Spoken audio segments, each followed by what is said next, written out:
तुम्ही आमच्या नेपाळचं जुनं घर तर बघितलं. आज मी तुम्हाला आमच्या नेपाळचं नवीन घर दाखवणार आहे. हे घर आहे, ह्याचं बांधकाम चालू आहे. चला तुम्हाला आतून दाखवते. हे बॅक साइड आहे. आधी मी तुम्हाला बॅक साइडने दाखवते. ही जी टंकी आहे हौद, हे शौचालयाची टंकी आहे. आता तिकडे तर नाही जाता येणार मला, पण मी तुम्हाला इथूनच सांगते. हे जे दोन आहेत रूम, ते आम्ही शॉप साठी काढलेले. हे जे आहे हे आम्ही खाली हॉल सोडलेला आहे. जे पाहुणे वगैरे येतील त्यांना राहण्यासाठी. इथली खास गोष्ट आहे, इथल्या खिडक्या वगैरे खूप मोठ्या मोठ्या असतात हवा येण्यासाठी, कारण की इथं गरमी खूप होते. आता मी तुम्हाला वरचा भाग दाखवते. हे जे आहेत ना, हे सारे बांबू आहे.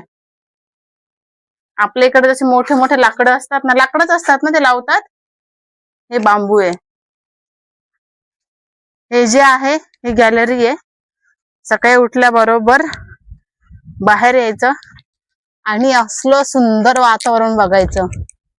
बघा, आता ते जे आहेत ना, इकडे ते जुनं घर आहे आमचं.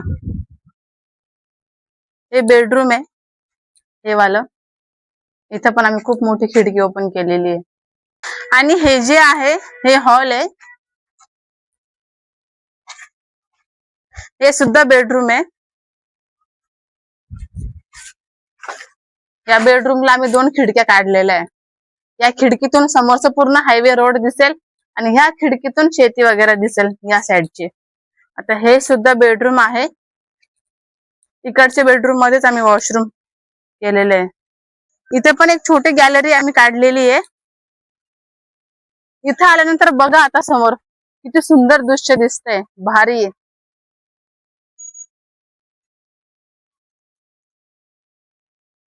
सगळ्यात मेन आपल्या घरचं किचन.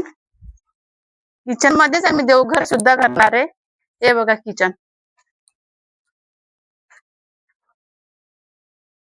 ही पायरी आम्ही केलेली आहे वरती जाण्यासाठी. तर तुम्हाला आमच्या नेपाळचं नवीन घराचं बांधकाम कसं वाटलं मला कमेंट्स मध्ये नक्की सांगा.